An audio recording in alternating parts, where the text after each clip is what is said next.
We can't grow when we're running on absolute empty.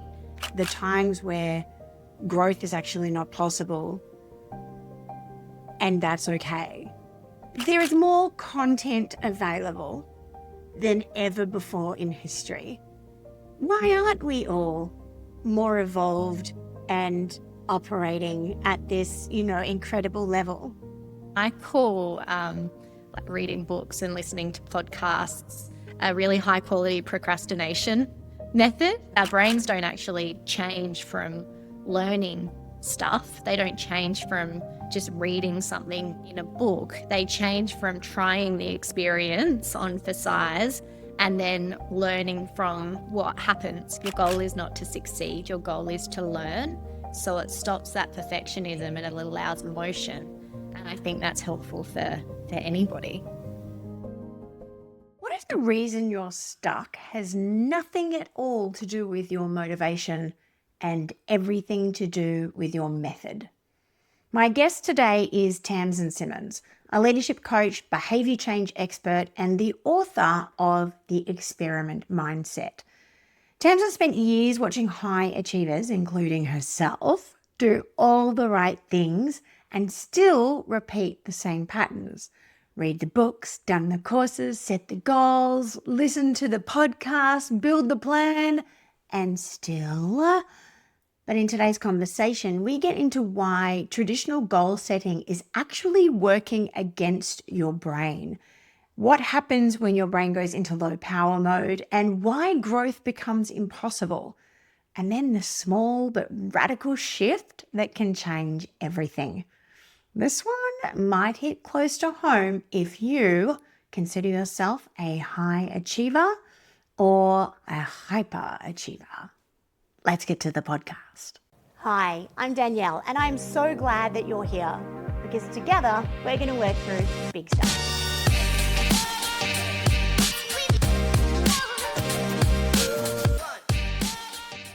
Tamsin, hi, and welcome to Big Stuff.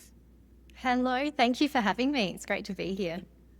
Yeah, I love these conversations with fellow authors because so many people talk about writing a book. You were just surprised before when I held up your book. You thought that they weren't out. I'm not quite used to seeing it out in the flesh yet. Still excited. I know, right? It's beautiful. It feels so lovely. It's a beautiful matte cover. It's a booky book. So many people talk about writing a book. So many people dream about writing a book. So many people start writing a book. This is you. As I said, it's your baby out in the world now. And it's super interesting because a lot of it certainly resonates. There's a lot of crossover with the work that I do. But this mindset is super interesting to me, the experiment mindset. And I want to understand more about you and how you got to writing the book and why you. So you start the book by talking about watching your dad as a high performer right up until he wasn't. Why don't you tell us a little bit about that? Yeah, I start the book with a moment in time where I was, on all accounts externally successful, and I had the big job, the dream life, good money, nice house, beautiful family. And I was stressed to my eyeballs. Like I had the board role, I had all of the things going on, but I found myself standing in my kitchen. I had a new baby at the time, and I was just doing this mental play with myself about what time is it appropriate for me to have a glass of wine so that I could, shift state and calm myself down and feel a little bit better. And I poured a glass of wine, and I think it was around 4 p.m. in the afternoon or something. And soon after that, there was a knock at the door, and it was my mother-in-law. And I had this, I can't be seen to be having a glass of red at 4 o'clock in the afternoon. So I poured the wine down the sink, hid the evidence, went and brushed my teeth quickly, and then opened the door with a smile on my face. Oh, hi, how are you going? And invited her in. And then, of course, offered her a glass of wine so that we could have a glass of wine together because drinking socially is all right, yeah. And look, I didn't have a massive alcohol problem, but I was obviously using alcohol to de-stress myself, to cope with the life that I'd built, which on the outside looked so successful. And for me, that was what I watched my dad do when I was a kid.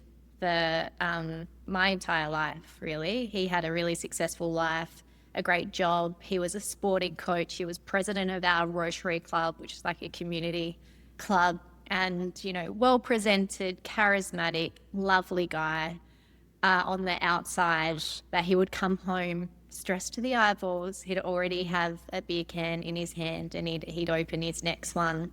That wasn't the nicest experience for us growing up, and unfortunately it continued to decline to the point where now he's just in and out of treatment facilities and not doing so well at all. Like, he went from being functional to not being functional whatsoever. And having that experience of watching that happen for him, of him trying to numb whatever that pain or stress was using alcohol, and then having the impact of that on our lives, I couldn't let myself do it.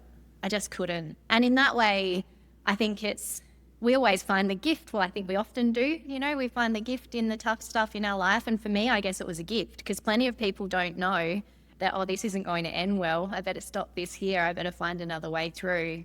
But I certainly did. So it was a bit of a wake up moment where I realized I needed to find a new way through, not have to cope with my life anymore, but actually create a life that felt, you know, aligned and free, I guess. Yeah. So many listeners, and I know myself included, really resonate with that experience. As children in this country, I can't speak for everyone, but I certainly can speak for pretty much everyone I know. There was a very, very enthusiastic drinking culture, a very accepted drinking culture. And a lot of the times now that has continued. So let's talk about, as a child, did you know then it was a problem? Like, was it just something that happened? Was it just something that Dad did? Or was there something in you that was like, this makes him unavailable to me, or this makes him check out or volatile, or, you know, how was he and how were you within that?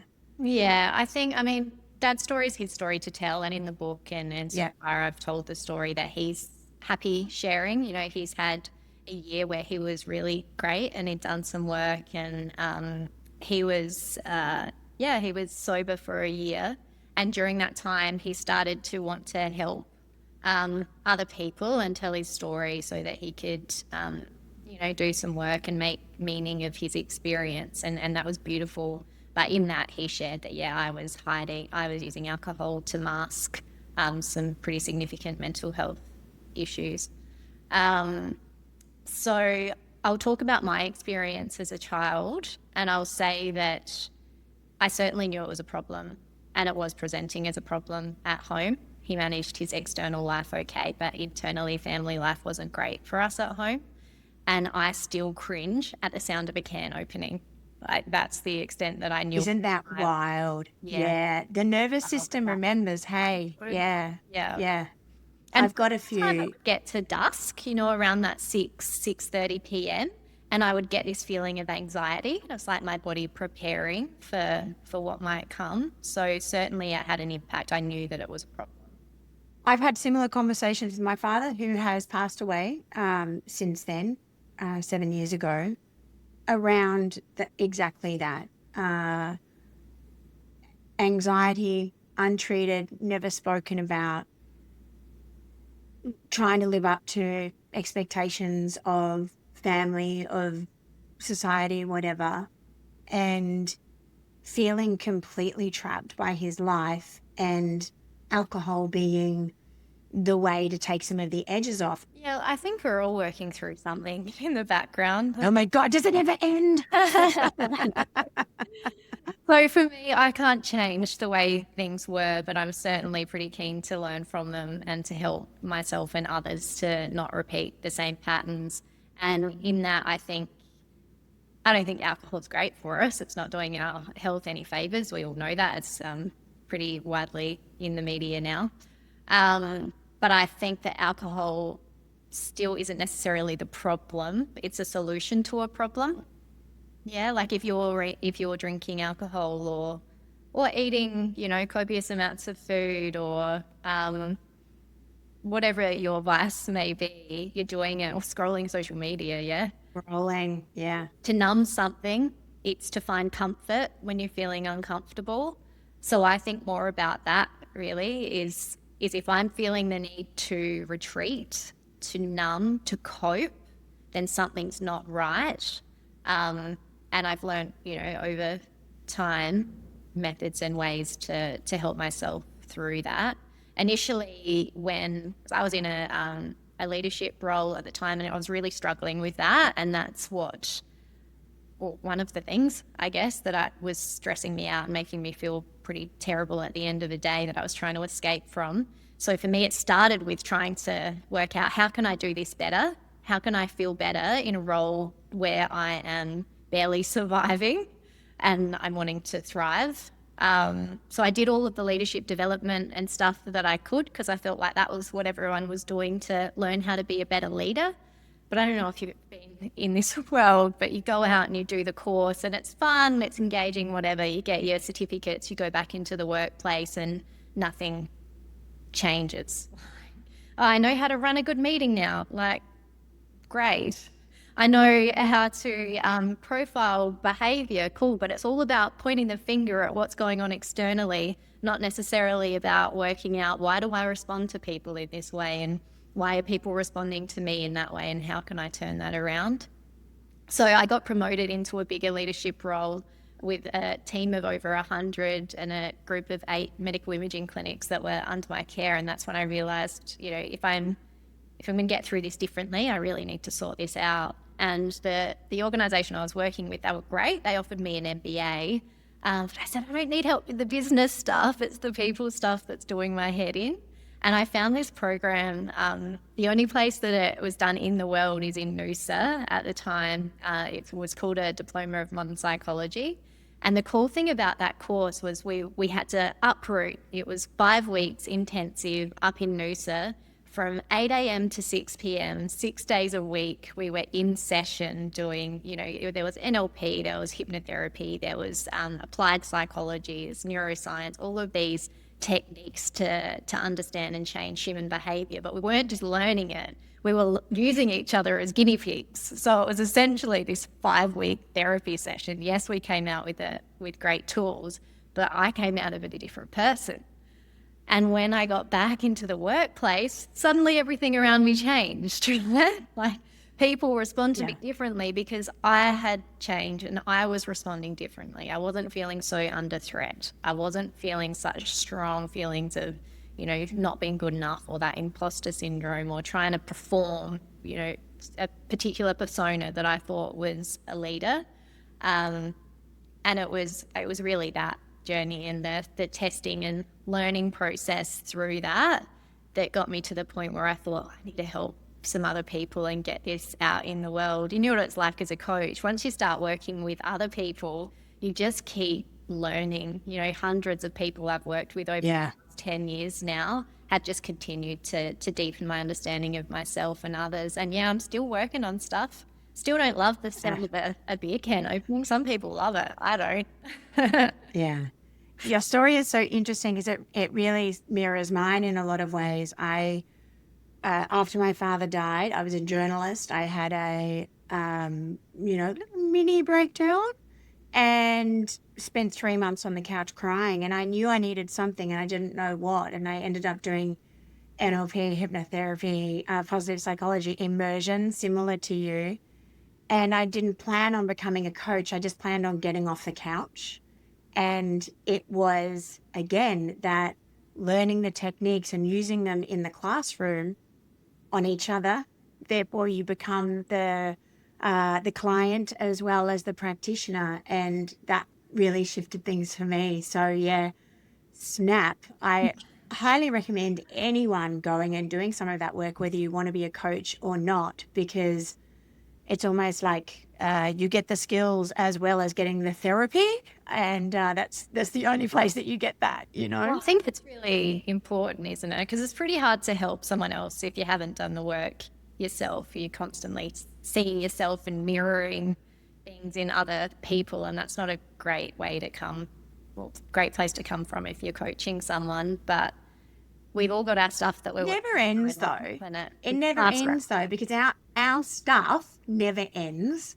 Um, so you were running a high performance program. Pretty much, you're a hyper achiever, pushing yourself to succeed and to do well with sort of something not quite right underneath. Was it that experience of going and doing that course in Noosa that helped you to see that the way you were coming at success needed to change, or have you repeated that numerous times? Well, Ended up flying into the window like a bird a million times. yeah, I think it becomes a bit of a clue. And I think we're constantly, I do this exercise with clients, and it's in the book. It's called horizon setting, where you, rather than setting a big goal for yourself, you look at how you want your life to be. What kind of environment do I want to be in? Who do I want to be spending my time with? What state do I want to be on the average Tuesday? How do I want to feel? What kind of meaning do I want to be getting from my work? These kind of things come up in that process. I feel like once I set that, it's just something that I keep referring back to make sure that I'm on path. And sometimes I'll find myself all over here, and I might be doing something because I want the pat on the back or the accolades, or just to see if I can achieve it, because that feeling of achievement is such a familiar thing to chase. I've been doing it since I could, colour well in the lines as a tiny child. So it's a bit of a hard habit to break. And sometimes you're striving to achieve something because it's part of the life that you want to live, because it's helping craft that life that you want to live and the difference that you want to make. And sometimes you're chasing, some kind of external recognition or acceptance. And I still need to check in on that. I still need to check in on that level of alignment, because I think this need to succeed or get the A's or get the grades, it's so deeply ingrained. And sometimes it's not obvious which way we're going, if the only way we've known how to be successful is to get the next promotion or get the big client, or have someone that's a big wig say, hey, you're great, well done. It's a hard We habit. love all of that. It's a hard habit to break, but when I notice Yeah. myself in it, and I don't always, but sometimes I do, then I check in on, what are you doing here? Is this aligned with where you're wanting to go, or is this just another one of those things? Just backtracking a little bit, you said a moment ago about, as a throwaway comment, a little girl colouring between the lines. What were you like as a little girl? Did you excel and everybody praised you? Was that a thing? Because that's something that I know very well in my house, because I'm seeing it playing out in my teenage daughter. Yeah, I was a really shy kid. I was quiet, but I was a really high achiever. And the way that I got noticed was through doing well at things. So I would get, like, my report card was A pluses. And if it wasn't an A plus and it was just an A, I would be feeling bad about myself because that wasn't good enough. I can remember this word coming up over and over in my report cards, and it was exceptional. But I thought it meant acceptable, and I hated it. I was like, why does this word keep coming up? Because acceptable was not okay with me. I was pushing hard with sports. I was trying to be in the best teams. I played state country basketball.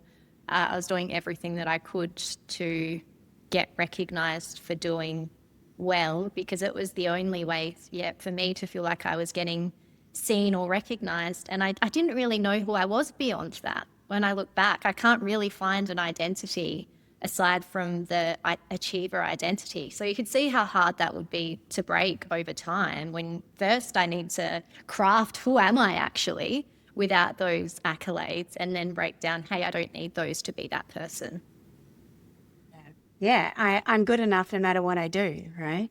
Yeah. It's some of the deepest work that I've done on myself and with my clients is the unpicking, the unraveling of exactly that. It's the good girl, it's the perfectionist, it's that constantly needing to be the best or striving to be the best and nothing else Yeah. will do.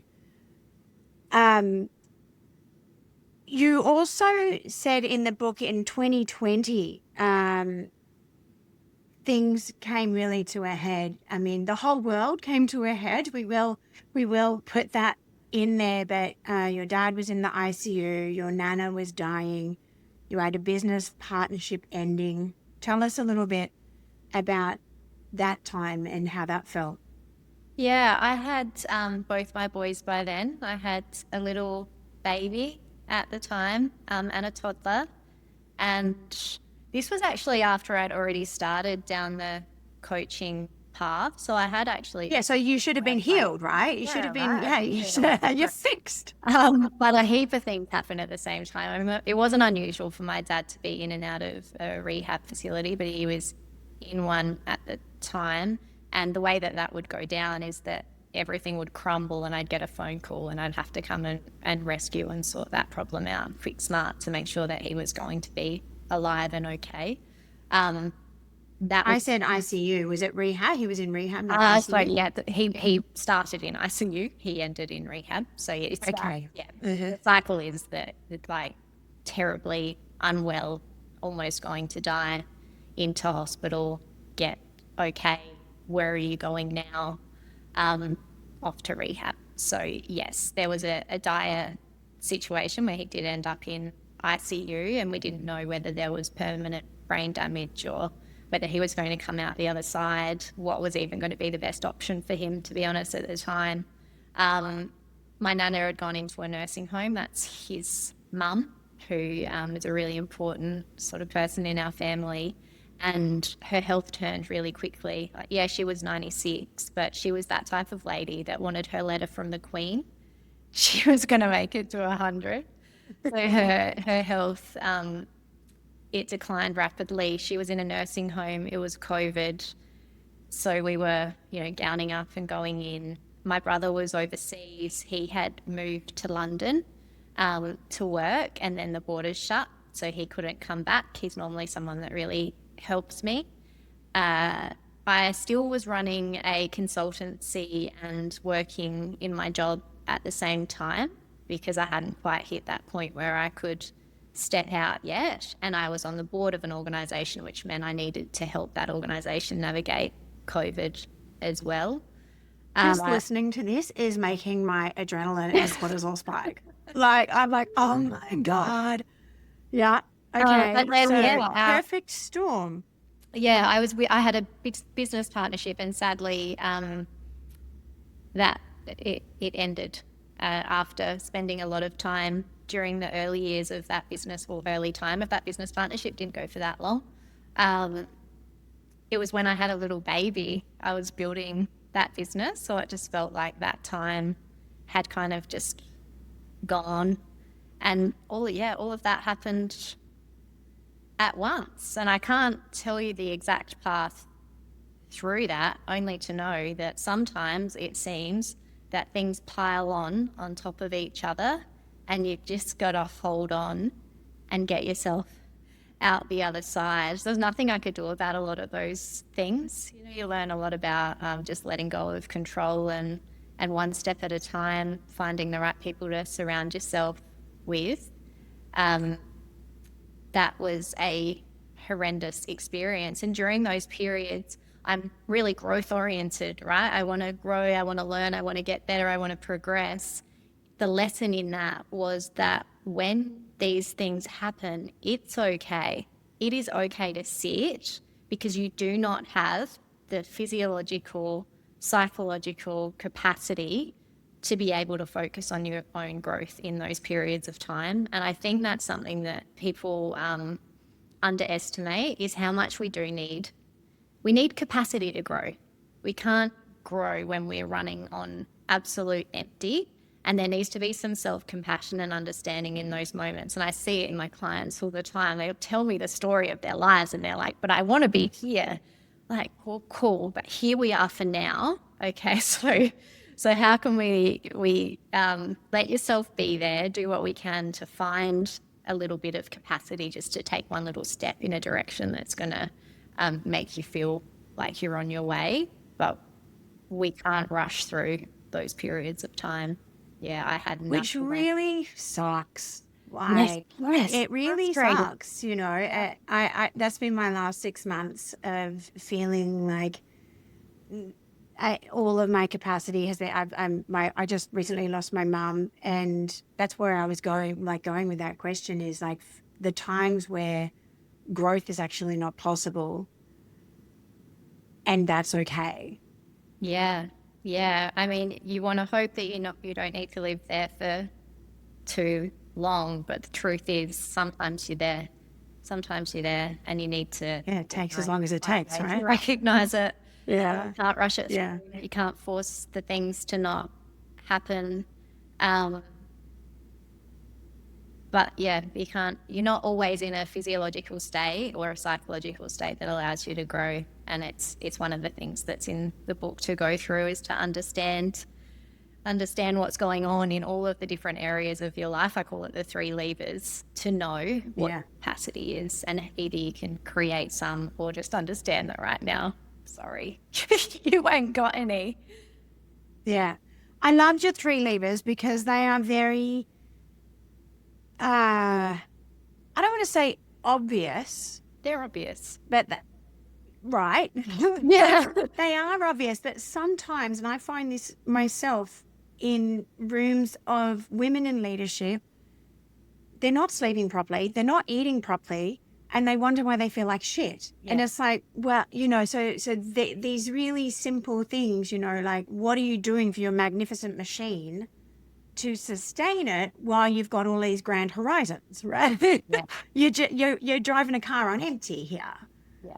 So I really love that you have brought it back to some of those more, I guess, like really easily achievable things, right? You're not asking people to completely overhaul their lifestyles. We're looking at nutrition and sleep and exercise and stuff like that. You also said something that I really loved in the book, which I see a lot in my clients, and I think I probably do it as well. And that was that drowning in insight and starving for change. Mm-hmm. There is more content available than ever before in history. Why aren't we all more evolved and operating at this, you know, incredible level? Yeah. We've got the information. What's going on? This is the whole thing that drove me to writing the book, is that I ended up, after a decade of coaching leaders and organizations and just really ambitious people, getting to the point where these people are smarter than I am, right? Some of the leaders that I am coaching have been over to Harvard to study leadership. They have read all the books. They're plugged into all of the podcasts. I'll give them some kind of theory, or have you heard about this, or have you learned about this person? And the answer is inevitably yes. I know that. And so people know all of the things, they're just not necessarily doing them, right? Because if you actually did all of the things that you've learned in all of the podcasts that you've plugged into, you would be the fittest, most well-resolved, calm, enlightened specimen that there could possibly be. So there's this gap between what we know and what we do. And I call like reading books and listening to podcasts a really high quality procrastination method. Like, you feel like you're progressing, but you're actually not doing anything, because the doing something is often a bit scary. It's a bit uncomfortable to make that change, to implement the thing. So we start doing it for a little while. We might think that we've failed, or it doesn't go to plan, or we've not stuck to what we said we were going to stuck to, then we berate ourselves, beat ourselves up. Oh, I'm not good enough. That was really uncomfortable. I don't want to do that anymore. And that's really the entire premise of the experiment mindset. It's shifting the frame so that the point is the doing and the learning from the doing rather than the just consuming more information, because our brains don't actually change from learning stuff. They don't change from just reading something in a book. They change from trying the experience on for size and then learning from what happens, is what I expected the outcome to be the outcome? Or did something different happen? Oh, that's interesting. What happened there? So it's the awareness, the experience, and the reflection on that experience that allows a person to grow and to change. But we're bypassing that and we're just hoping we can download the information and then behave differently next time. By osmosis. Yeah. But our brains, our bodies and our minds, they don't work that way. So the whole premise behind the experiment mindset is a framework that allows you to go about life in a way that helps you to gather that data that upgrades your operating system to help you actually change. Yeah, I love it. I had a mentor who used to say, knowing and not doing is not knowing. Yeah. Yes. So, and it reminds me again of a client that I had. She was like, but I've read Wayne Dyer and I've read Brene Brown and I've read blah, blah, blah, and I've read Louise L. Hay. Like, why is everything still the same? It's exactly that. There's a difference. Just choose one thing. Wisdom. And wisdom is when information is applied and you learn from that. And that's what we need to be doing a lot more of. It's easy to feel like I'm progressing if I download another course or listen to another podcast. Keep listening to this podcast, by the way. Don't stop. Just make especially this one. Yeah. Make sure you stick to this one. But listen, learn, and apply. Yeah. And then reflect. How'd it go? How did that work for me? So talk to us about, give us a really clear example of the experiment mindset in action, and how it's worked for you or someone that you know.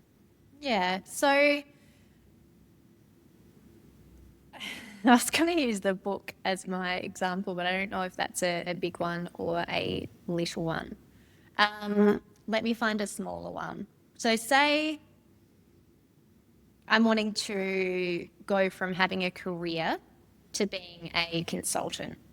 Yeah, so I'm wanting to make this change from where I am now to where I want to be over here. But it feels like what I need to do is to set my goal at, I want to be a consultant that replaces my income. I make $200,000 a year. And the old way of doing things would be we set the goal, I learn how to be a consultant, right? And then I map my pathway, I set my strategy, and I start executing on that strategy. But it feels quite overwhelming because I don't really know where to start. I don't really know what to do. And so I tend to not move, would be a regular scenario, or I move too early, but I've got nothing to base my thinking on. And I've just made this huge career blow up without really having any data to support my decision. Yeah. So nervous system gets fried, everything. And then we've failed. It's a lot of pressure on it. Enough. Oh, I thought I could be a consultant and I can't, but we just hadn't. Yeah, I must suck at consulting as opposed to the framework wasn't there. That compound to give you those skills. So the way that I would do that is if a client came to me and said, hey, I'm in this career right now and I want to be a consultant, it would be, what would be the smallest test that you could do to start on that path? And the obvious one would be that you've got, a friend or a colleague say that you can support in a particular project. So you'd build a hypothesis that would say something like, I'll test supporting, one person to get X outcome for this long to learn whether this consulting thing is for me. Really. So the goal, the frame for the experiment mindset hypothesis is I'll test for duration to learn. And the to learn bit is the important bit, right? The actual goal of the thing is to learn. It's not to win. It's not to get it right. It is to work out what happens next to inform that next step. Yeah, so you'll do it, you'll do the consulting thing and you'll learn this went well, that didn't. That's not the type of person I want to work with, but maybe this one is. Or, oh, I kept my scope way too big and I need to bring it in. So then you've got information to take your next step. And so you're progressing along a path, you're gathering data along the way that's going to make your final decision a really safe and informed one. But you're not just learning stuff that's other people's information, you're learning real life stuff that you're testing on yourself. This works for everyone. Is it like, do you need to have like a growth mindset for this to work? Do you think it works for everyone? Or are some people just, meant to take the road less traveled? I mean, the easy road, not the road less traveled, but you know what I mean? Like, is this kind of growth available to everyone? I would say, two things. I think that every human is put on earth to grow and evolve in some way. Like, I do think it's an innate part of any organism is to kind of become its best expression of itself, is a belief that I have. So not everyone finds that out about themselves. Not everyone brings that to life, but I think in some way that we all are destined to grow and that we do desire to grow. But on the growth mindset thing, I did a talk here in South Australia to a group of emerging leaders on the experiment mindset. And someone came up to me afterwards, and I love how she said this. She said, I've learned a lot about the growth mindset, but it's like the growth mindset is a cake. And we know that it's going to be a really nice thing to have, but I don't quite know how to digest it. Whereas the experiment mindset, you've carved up the cake for me and you've allowed me to learn how I can actually take a piece. So it's kind of a growth mindset in action. It kind of is the way to take a step in the direction of a growth mindset rather than it being the ultimate goal. So we can break it down into the tiniest step that's achievable for any person that allows you just to move on the path. The fear comes out of it because you're not trying to win. Your goal is not to succeed. Your goal is to learn.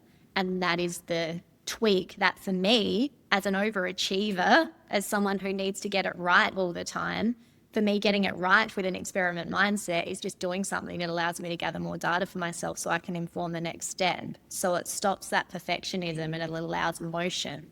And I think that's helpful for anybody. I have an art mentor, and I took up painting in COVID, and I thought I'd be amazing at it straight away. And lo and behold, not so much. And what I often thought was I would have an idea in my head and I would paint this beautiful picture of this idea in my head, but I was discounting all the messy middle that happens in the creative process. And I remember speaking to my art mentor one day about how to remove the judgment of myself and the process and just to be able to enjoy it, like loosen up a bit. And what she said was so great because she said, instead of being like, this has to be X, just keep asking, I wonder what would happen if I did this. I wonder what would happen if I did this. And that came up so many times when I was reading your book. And I was like, this is, I wonder what would happen, like on steroids. And I love that. And absolutely. Losing the pressure of outcome, expectation, and just having this curiosity mindset of, wow, let's give that a go. And, I wonder where that's going to lead to. It could be something, it could be nothing. That's awesome. You also told a story in the book that is painfully relatable for me. Margot, who ignored your advice of investing all of the money in the courses, in setting up her business, in creating the logo, in creating the products. I have done this. And if my old coach, Shondell, is listening, she would say to me, just test the product. Just do a quick poll. Just ask a couple of people, do they want the product? And it was an expensive lesson to learn.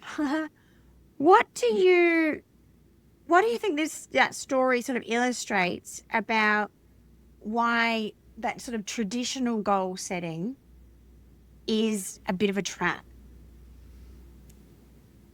I think it's similar to what I was talking about before with the consulting goal, right? So we're thinking so much about the outcome that we want, and then we're following this set plan. But if you understand, so the story of Margot, she had a goal to create a well-being sort of platform for professional women, and it was a great idea. But the data that she had to inform what she was creating was herself, right? It's one person. And she was a professional woman, so fair enough. She wanted it for herself, so she created this platform. But she invested a whole lot of money and time because she'd set the goal. The goal is to create a really, smart goal of I'm going to create a online platform for women by September 2027. It's going to have 1,000 people who enroll in that program. And I'm going to do it by setting up an online platform, getting a PR agent, getting a brand done. So I've created a strategy. I've got my goal. Sweet. This looks beautiful. It looks perfect.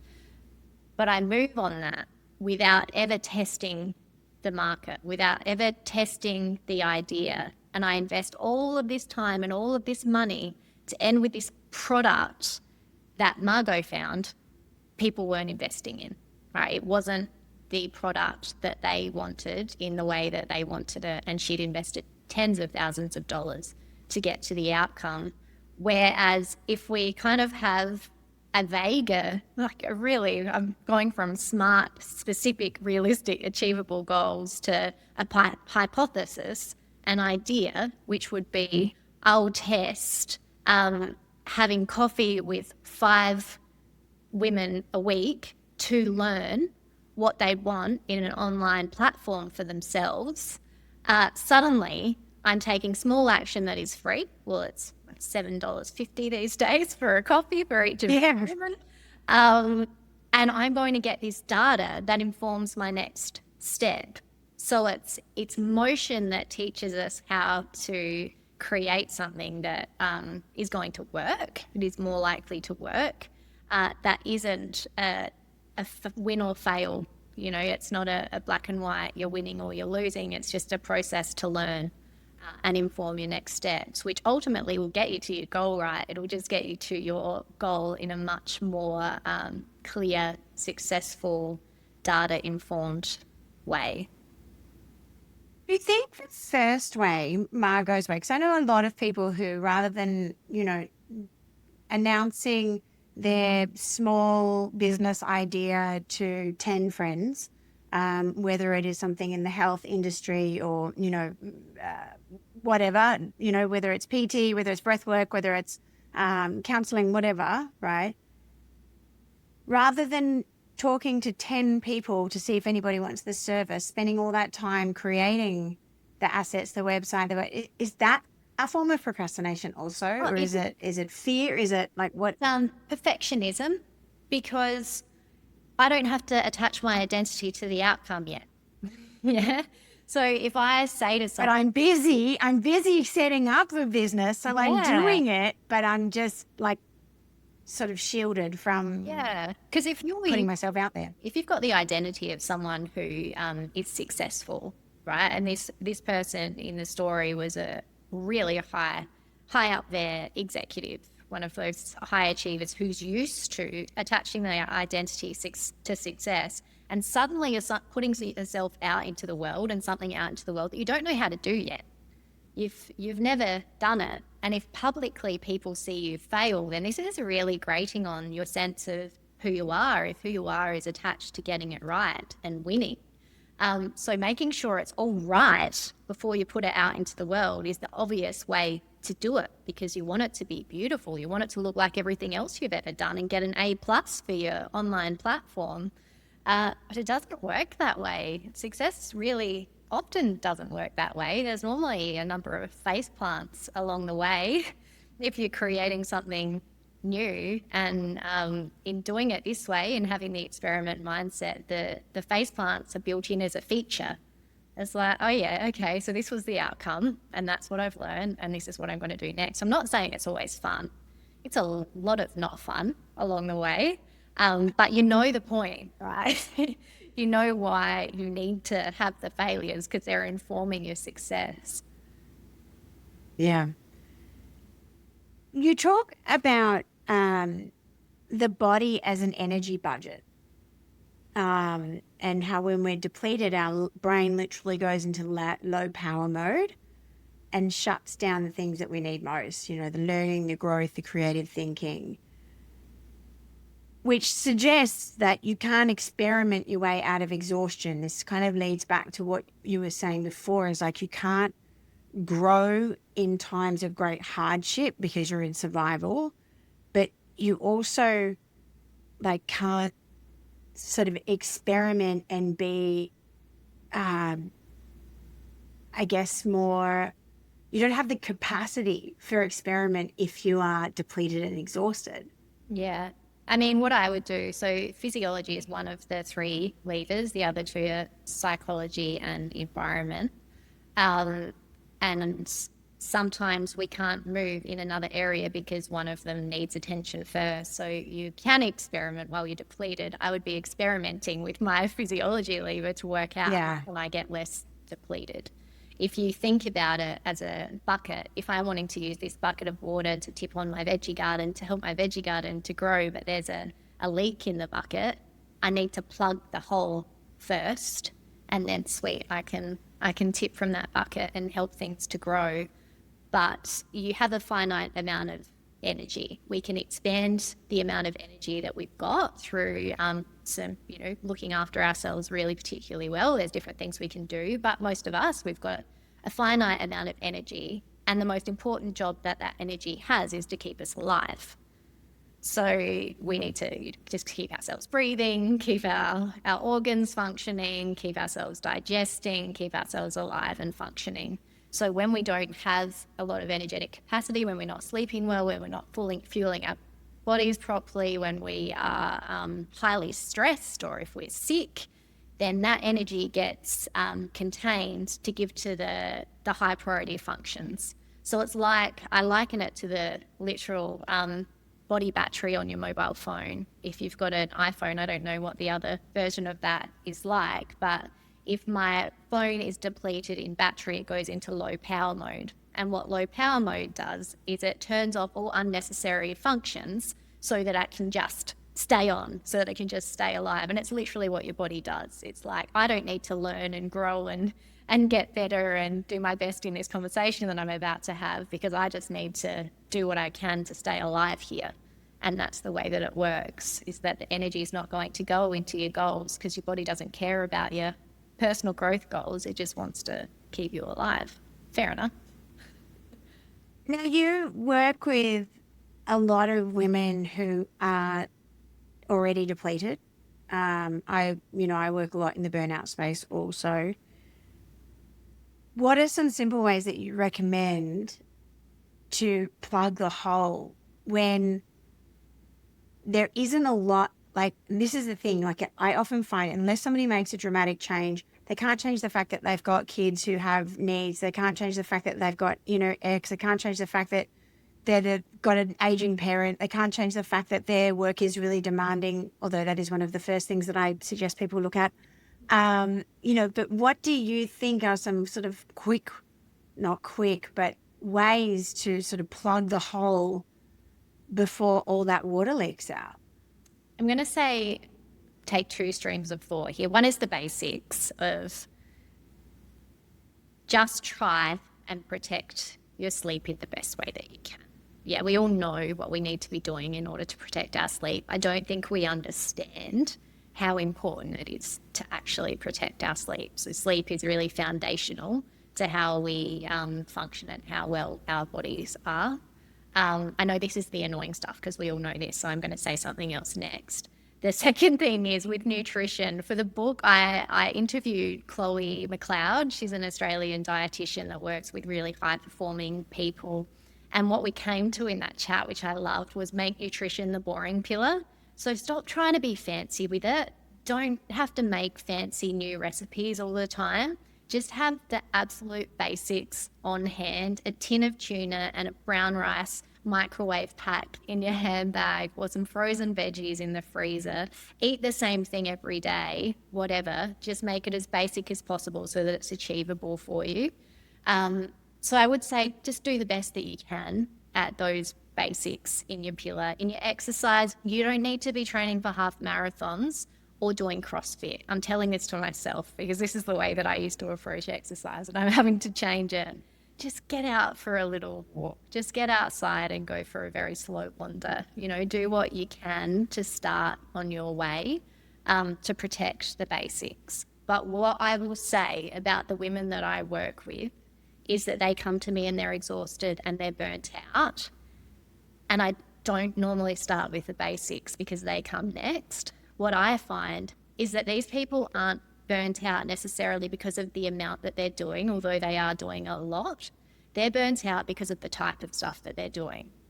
And they have learned over time that they're really good at this particular stuff in their jobs and in their lives, and so they get given more of it, these particular tasks, these particular skills, except those particular tasks and skills drain the life out of them. So the actual stuff that they're doing is making them exhausted. So they're not doing too much. They're doing too much of the wrong stuff. So have a think about the tasks and the things that you do that actually give you energy, that you can spend all day doing it and you feel energized afterwards. I'm going to feel energized after our chat today, right? Because I love these interesting conversations. Put me in front of a spreadsheet and I'm exhausted, right? And that's because I know what my innate skill set is. I know the types of tasks and skills that I use that actually give me more energy. But a lot of us spend our lives just getting pigeonholed into doing stuff that sucks the life out of us. And once we do more of the things that give us energy, suddenly we're feeling more inspired to want to go for a walk, to want to drink some more water. Do you find, like, sometimes that stuff, though, will be about boundaries, will be about being more vocal and ensuring that people have visibility over your workload? A lot of the time people aren't really vocal about that.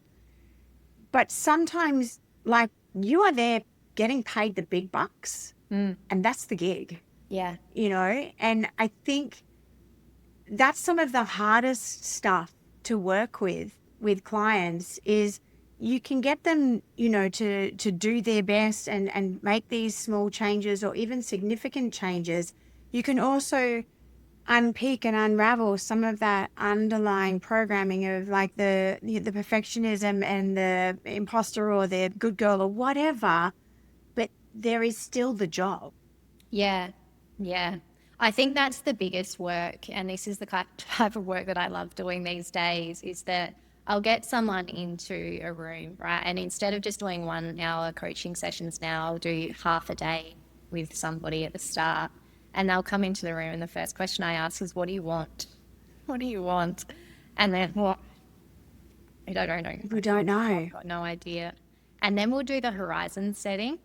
And I'll say, I don't care how wildly far away from your reality this is. This is your opportunity to just let it flow in. You just let it see. Let yourself see what's going to pop in. There's no pressure to get there. I don't care how far away it is. Let's just see what comes up, right? And they'll learn, here's the actual skills I want to be using. Here's the actual environment that I want to be in. Here's the actual type of people that I want to be spending my time with. And then I say, okay, well, here's where you want to be. And here's where you are now. How does that feel? And it's really uncomfortable. And this is why people don't look at it, right? This is why people know what they want. They actually know what they want. But they don't want to look at it because they feel like it's too far away from their current reality. And I get it. I get that that's really uncomfortable. What we do next is we just say, what's one tiny thing that you can do? What's one little step that's going to take you on the path from here to here? What's just going to nudge you in that direction? And then we do the next thing and the next thing. And what you start to see is there's just these little cracks, this little life force that starts to pop in for people, almost like a remembering of, okay, yeah, it is actually possible and I'm not as stuck as I thought I was. But we need to give people permission to see it and then to take the nudges. Some people aren't ready for it. Is everyone going to change their lives? No. Do I want for everyone to be able to move toward the life that they really want to be living? I absolutely do. That's the kind of work that I do. But not everyone's going to do it, but they absolutely can. So let's talk about, we absolutely can, but not everyone's going to, right? You've coached a lot of people. Thinking back on the ones who have actually created significant change and gotten towards, if not exactly the life, but, created a life that is more aligned, that is, that feels better to live. That's what I work with a lot. Like, let's create a life that feels good to live. There's all the success, but what's the point, right? So the people that you work with who can create or have created the lives that feel good to live, what did they do differently from the people who stay stuck, do you think? Yeah. So I think I tell a story in the book of a client called Emma, and it's one of my favorite stories because Emma she had this big executive title, and she came into the room. She's like, I don't even know what I'm doing here. I don't know if this is the right place to be. I don't even know what I want. And then she's like, oh, I actually do know what I want, but I don't know how to get there. And what she'd found is she'd been tapped on the shoulder, as many of us are. She'd been tapped on her shoulder her entire career, right? Gone from being a low level in her role, this kind of entry level job, to being working her way up over time through shoulder taps to being an executive and having all of the things that she thought that she wanted. But once she got there, she felt like, I don't know if I like it here. I'm feeling kind of dead inside. Like, I look successful, but I'm actually miserable. And she came to me because she wanted to find what her next step was, right? I don't want to just get shoulder tapped again. I have all of these opportunities, but I actually want to have a look at, what do I want? I'm okay in my current role, but I'm just not particularly happy. So we walked all of these paths, kind of, what if we were headed in that direction? What if we headed in that direction? All of the things just looked like more of the same to her. We did the horizon setting. She worked out sort of, this is how I want to feel. But when we looked at the horizon setting, it wasn't really about her job at all. It was more about the things that she was doing outside of her work that give her energy, like that give her this spark. So instead of looking for a new job, we were just looking for these like tiny little sparks to come back in. I don't even remember what I do for fun anymore. So Emma didn't change her career at all. She started doing, I think the first thing she did was painting, but she did painting for a little while. Her experiment was that she would go home and on a Sunday she would get up and she would do some painting because she used to love to paint. And then she started to get this energy again. She's like, you know what? I actually remember I used to love to dance. And she went out and she did some dancing and she started to remember who she actually was outside of it. My God, I am Emma. I I just started salsa classes. I'm into painting. Yeah. For Emma, once she learned who she was, she realized that it wasn't her career that was the problem, that she was trying to find in her career something that she was never going to get there. She was trying to find this spark and this joy and this life force that she'd lost over time. And she ended up transforming her life outside of work. She ended a relationship that had run its course. She started doing more stuff for herself. And now she is this vibrant, energized person living this big life with the same job. Yeah. You have just unwittingly given an advertisement for my book, The Chocolate Bar Life, creating the delicious balance of work, rest, and play. And it is exactly that. We get so good at the work component of our lives that we forget about restorative activities and play, pleasure, joy. And so much of our life becomes work, right? Whether it's, everything at home, it's the gardening, it's the family stuff, it's the drudgery, any of the obligatory stuff we get so great at that, and then we lose all the glimmers of who we are when we're joyful. I love that. I love the experiment mindset. I want all of us to be going forward with greater curiosity and less fear. I think your book is very timely because as the world is transitioning and changing, people will need to be doing so as well.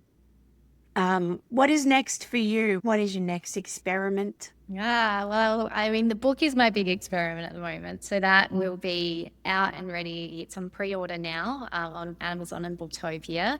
It will be out in stores from the 28th of May. So that's one of my Woo. experiments, is getting out there and talking more about that. And the type of work I'm doing increasingly, I had been working a lot with organizations to help them create cultures where people can actually grow. And I'm still doing that sort of work. I'm doing more speaking, but I'm loving the work coming in that is people who are on these career paths that they've been on for a long time, but are wanting to make a big change and helping people transition from where they are to where they want to be. And I'm actually crazily in the process of launching a product-based startup, which is so new for me. So this is my really big experiment outside of my normal skill set and comfort zone, but it's called Jump Proof, and it's a line of active wear for women who have bladder leaks when they exercise. So, Oh my God, I love this. so I've been working on that since 2022, and somehow it's managed to land that the products are finally going to arrive. They're wonderful, but probably in the same week as the experiment mindset launches, which is crazy, but yeah. They will. Of course they will. Oh, that's wonderful. Yes, trampolining is my arch nemesis, and I love this. Well, we will link to everything in the show notes. If you want to work with Tamsin, if you want to read the book, everything will be out by the time, even the jump proof activewear will be out by the time this podcast goes live. It's been a real delight talking to you. I feel like there is so much crossover between what we do, and I guess we both just want everyone to live lives that feel better, everyone to get to where it is they want to go with their nervous system intact. Yes, love that. Absolutely. Thank you. Wonderful chat. Really enjoyed it. Awesome. Thank you. I just love that conversation so much. Tamsin is one of those people who takes something that sounds like it should be obvious and makes you realize that you've been doing the opposite thing your whole life, or maybe just not paying attention to some of the smaller things. If you took nothing else from today, take this. The goal is not to win. The goal is to learn. And that tiny reframe from performance to practice is where everything can change. The experiment mindset is out now. Links to the book, to Tamsin's work, and yes, to Jump Proof will be in the show notes. If this episode landed for you, please share it with someone who needs it. But before we go, I just want to also leave you with 2 thinking points, okay? Reading books and listening to podcasts is high quality procrastination. It can feel like you're progressing, but your brain doesn't change from consuming information. It changes from action, from trying something new, noticing what happens, and learning from that. And next, you can't experiment your way out of exhaustion. When your body is running on empty, it goes into low power mode, and the first things it shuts down are the very things you need to grow: learning, creativity, and emotional regulation. Before you can change your life, you have to plug your leak. See you next time. I hope that you enjoyed listening to this episode of Big Stuff as much as I enjoyed recording it for you. Now, if you did enjoy this episode, it would really help me if you wanted to share it with just one person that you think is going to get something out of it. And also feel free to drop a comment. All of these things really help podcasts to gain more ears, and that's what we're really here for. Also, be sure to subscribe, then you will never miss an episode. If you want to find out more about me, who I am, what I do, then you can go and check me out at daniellecolley.com.au. I'll see you next episode for more big stuff.